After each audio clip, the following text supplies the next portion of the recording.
10월의 첫 주말을 맞아 가을의 정취를 만끽할 수 있는 행사가 풍성히 열렸습니다.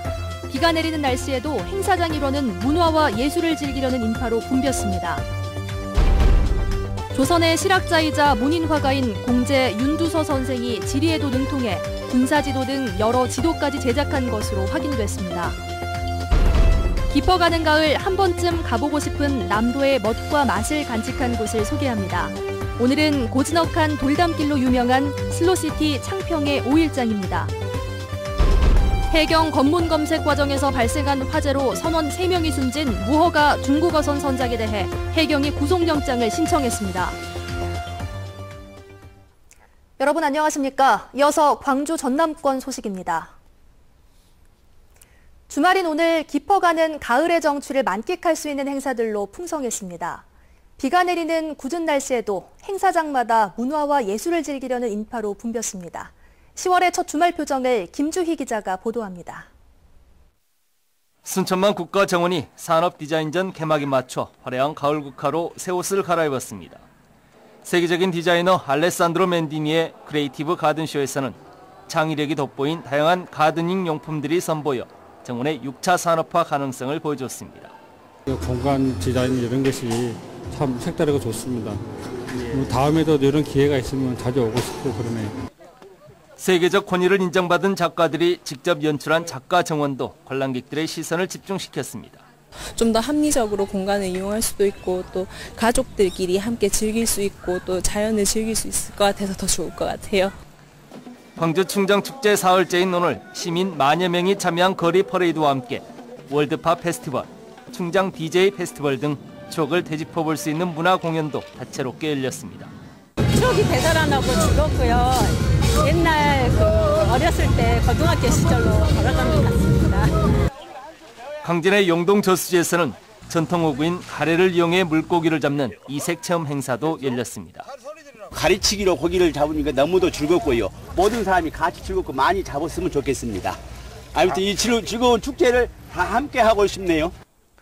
오늘 광주와 전남 지역에서는 가끔 비가 내리는 궂은 날씨 속에서도 깊어가는 가을의 정취를 만끽할 수 있는 의미 있는 행사들로 풍성했습니다. MBC 뉴스 김주입니다.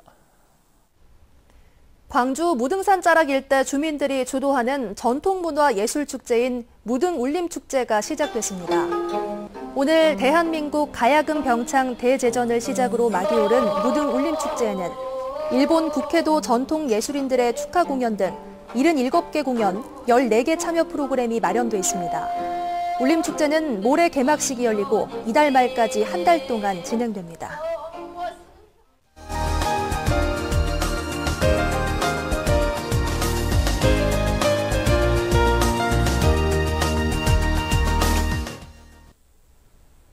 이번 달부터 주말 뉴스데스크에서는 남도의 멋과 맛을 간직하고 있는 곳을 찾아 시청자 여러분께 소개해드립니다. 오늘은 첫 순서로 고즈넉한 돌담길로 잘 알려진 슬로시티 창평의 5일장으로 가봅니다. 박수현 기자가 안내합니다. 비가 오는 창평에 9월 마지막 5일장이 섰습니다. 시골 장터 어디나 찾아오는 이들이 예전만 못하지만 비라도 오는 날이면 손님보다 상인들이 더 많기 일쑤입니다. 그래도 장이 서는 날을 기다렸다 찾아주는 오랜 고객들이 있습니다. 운동화를 사러 나온 이 어르신도 창평 5일장의 단골 손님입니다. 마트가 생겨가지고요. 손님이 덜합니다. 옛날같이. 지금은 물건이 좋으니까 많이 오고 또 외국에서도 많이 와요. 외국 사람도 가끔 오고 그래요. 장에 널린 물건들은 도시의 여느 시장과 별로 다르지 않습니다. 차이가 있다면 값은 좀 더 싸고 덤은 좀 더 많다는 것. 그래야 흥정도 있고 인심도 오갑니다.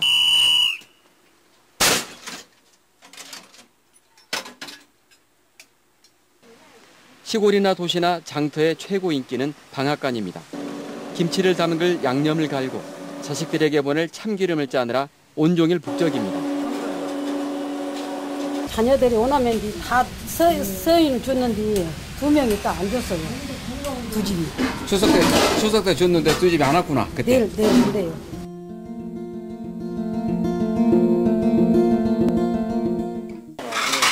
시골 5일장에 빠질 수 없는 게 장터국밥입니다. 그중에서도 창평국밥은 예로부터 푸짐한 양과 깔끔한 국물 맛으로 미식가들의 입맛을 사로잡아 왔습니다. 묘한 맛이라고나 할까요? 참 뭐라고 표현을 못하는데 고소하기도 하고 담백하기도 하고 다른 데보다는 훨씬 맛있고 그래요. 국밥으로 배를 채우고 나서 5분 정도 걸어 도착하는 삼진의 마을. 우리나라 첫 슬로시티로 지정된 창평의 명소입니다. 오래된 돌담길을 따라 고즈넉한 한옥들이 담장을 맞대고 이어집니다. 담장 아래 이름 모를 꽃들이 수줍게 튀었고 좁다란 물길이 집과 집들을 도란도란 이어줍니다.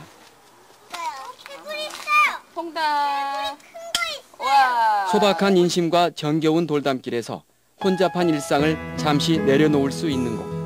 하루쯤 느리게 걷고 싶다면 다음 5일장에 서는 날 창평행 버스에 몸을 실어보는 것도 좋겠습니다. MBC 뉴스 박수인입니다. 조선 후기 시와 글, 그림을 비롯해 모든 분야에서 선구자적 재능을 보였던 인물이 공제 윤두서 선생입니다.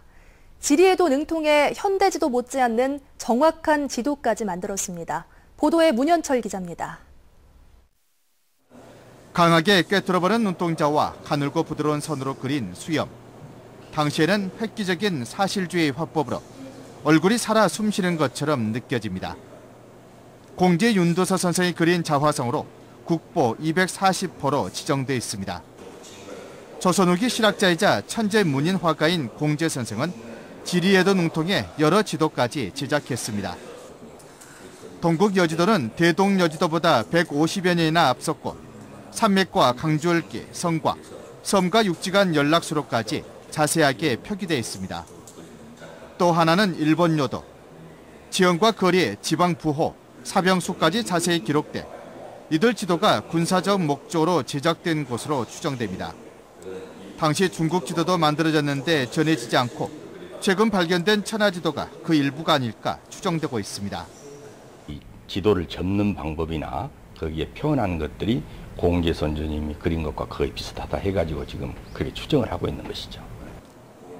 윤씨 문중에서는 이들 지도가 왕명에 의해서 첩자들을 중국과 일본에까지 보내 만들어진 것으로 전해집니다. 특히 일본 요도를 둘러싼 비화가 현대에 와서 소설로도 소개되기도 했습니다. 공제 선생이 타기한 지 300여 년.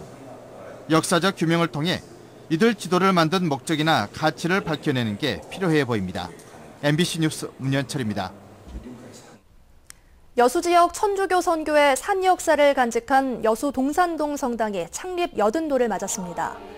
천주교 광주대교구는 오늘 여수 동산동 성당에서 김희중 대주교가 집전하는 성당 건립 80주년 기념 미사를 갖고 현재 여수 지역 8개 성당과 2개 공소를 중심으로 평화와 사랑을 실천하기 위해 지속적인 노력을 펴나가겠다고 밝혔습니다. 여수 동산동 성당은 1936년 건립된 여수 지역 최초의 성당으로 현재는 노인복지시설인 예리고의 집 등 지역의 소외계층을 위한 다양한 사회복지시설도 운영하고 있습니다. 제54회 목포 시민의 날을 맞아 기념행사가 열렸습니다. 목포시는 오늘 유달산 종각에서 시민의 날 기념 타종식을 연 것을 시작으로 각계각층의 목포 시민들과 서울 서대문구, 성남시 등 자매도시 관계자들이 참석한 가운데 기념식을 열고 축하 공연과 시민의상 시상식을 진행했습니다. 서해상에서 무허가 조업 도중 화재가 발생해 선원 3명이 숨진 중국어선 선장에 대해 구속영장이 신청됐습니다. 목포 해양경비안전선은 중국어선에 부과된 담보금 2억 원에 대해 선장 양모 씨가 미납 의사를 밝힘에 따라 무허가 조업과 정선명령 불응 혐의로 구속영장을 신청했습니다. 해경은 압송된 중국인 선원 14명 가운데 현재까지 5명을 조사했고 단속 과정에서 사용된 섬광 포금탄이 화재와 직접적인 연관이 있는지 여부를 살피는 2차 정밀 감식도 실시됐습니다. 전남 어가 10곳 가운데 4곳 이상이 수산물을 팔아 1년에 1,000만 원도 벌지 못하는 것으로 나타났습니다. 국민의당 황주홍 의원이 통계청 자료를 분석한 결과에 따르면 도내 전체 어가의 42%인 7,900여 가구가 지난해 수산물 판매 금액 1,000만 원 미만을 기록했습니다. 1,000만 원 이상, 5,000만 원 미만인 어가 비율도 전체의 30%를 차지한 것으로 나타나 생계 유지가 어려운 어가에 대한 지원 대책 마련이 절실한 것으로 나타났습니다. 광주 전남 8개 학교가 지난해 학생 1인당 100만 원 이상을 들여 수학여행을 다녀온 것으로 나타났습니다. 교육부의 국정감사 자료에 따르면 지난해 광주 4곳과 전남 4곳 등 8개 학교가 학생 1인당 수학여행 경비가 100만 원 이상이었습니다. 특히 광주의 한 고교는 미국으로 수학여행을 다녀와 1인당 금액이 400만 원이 넘는 것으로 확인돼 광주 전남 학교 평균 30여만 원에 비해 10배 이상 초과했습니다. 적법한 절차 없이 산림의 용도가 불법적으로 바뀌고 훼손되는 일이 잦다는 지적입니다. 2010년 이후 전남의 불법산지 전용 적발 건수는 842건에 이르고 있고 특히 산림 훼손이 많은 골프장과 채석장, 관광시설의 불법산지 전용이 62건에 이르렀습니다. 최근 6년간 전남에서는 2,600여 헥타르에 대해 산지 전용 협의가 이루어졌고 이 가운데 448헥타르에서 산지 전용 허가가 났습니다. 한진해운이 법정 관리에 들어가면서 광양항의 연간 피해 예상 규모가 최대 126억 원까지 이를 것으로 추산됐습니다.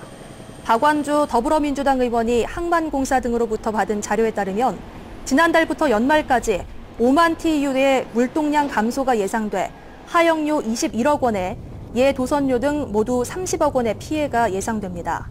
특히 한진해운의 파산이 확정될 경우 연간 물동량이 최소 14만 TEU에서 최대 20만 TEU 감소가 예상돼 최소 89억 원에서 최대 126억 원에 이를 것으로 추산되고 있습니다.